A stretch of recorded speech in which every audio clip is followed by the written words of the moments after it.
To understand how this happened, you need to know about my grandfathers, Michael Gottrod and Paul Ressler. Michael was an engineer that worked for Brunswick, who had an impressive career. He helped design the first automatic pin setter and ball returns. This helped him get his name on patents. A lot of patents. About 9 inches of patents.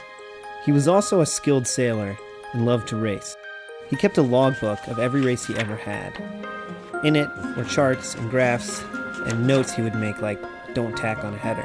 At the time of his death, he had in his office a pair of binoculars, pocket knife, a Good News Bible, a notebook titled Standards and Design Data that was filled with hand-drawn illustrations and graphs, and the most detailed descriptions of a spring I've ever seen. There was his slide rule, a hat that lived in the corner, 4 pairs of glasses, and this stained glass window. And one time, Michael noticed that the white plastic cylinders on his chandelier had started to burn. He replaced them with ceramic and they never burnt again. When Paul was 17, he left his friends and family, dropped out of high school so that he could join the Navy because he didn't want to miss the war. There, he served his country, traveled the Pacific, and made a real-life band of brothers.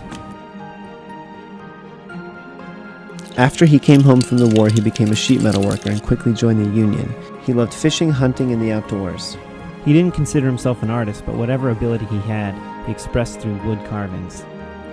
This is a brand new John Deere lawnmower. This is a Paul Ressler lawnmower. It's got a sheath for the saw, a holster for the clippers, weights in the front for balance, and extra storage in the back. For all the essentials. At the time of his death, he had in his workshop washers, nuts, bolts, screws, pop rivets, drill bits, and more screws. Spools of thread, old watch parts, tools, and more tools, pencils, a 5-pack of Don Juan razor blades, and a surprising amount of armor-piercing bullets. And one time during high school when Paul was bored, he made this doodle in his textbook.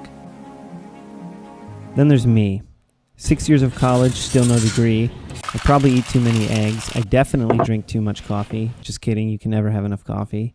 I've pretty much always had great hair. This is the best thing I can do with a basketball. And currently on my desk is a wooden cat, a clock radio, a letter with notes on it, 2 unused notebooks, a glass prism, and a brass pineapple. People need real things. They need to connect with reality. And I grew up in a time that is filled with fake realities. My grandfathers grew up in a time that seemed far more authentic, and I wanted a piece of it. Paul left me a .22 rifle. It was the first gun he ever bought. Michael left me his Brunswick hat. He always used to sail in it. I use these 2 objects to connect not only to my grandfathers, but to the time they lived in. And I wasn't the only one looking for connections like these. Mustaches and straight razor shaving is a connection to an older time. Artisan coffee and craft beer grow more and more popular because of their connection to authenticity. I didn't want to just have things to connect me to the past. I wanted to experience it. So I bought a motorcycle, and it was awesome.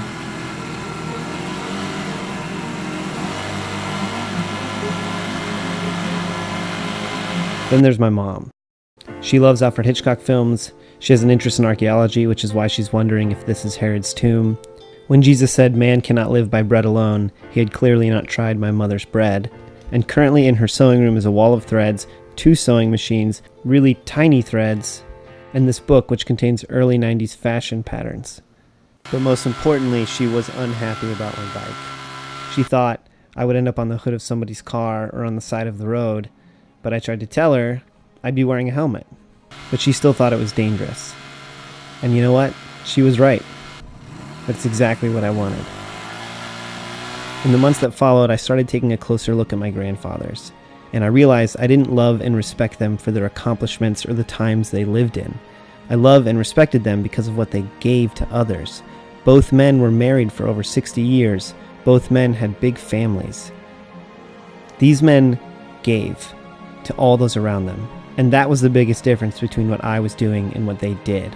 I was concerned with having something, and they were concerned with giving something. So I decided my motorcycle was a lie, and I told my mom I'd sell it if I could make a profit. She offered me $1,800 on the spot because she didn't want me to ride it. I said $1,850, we shook hands, and that's how my mom became the owner of a motorcycle.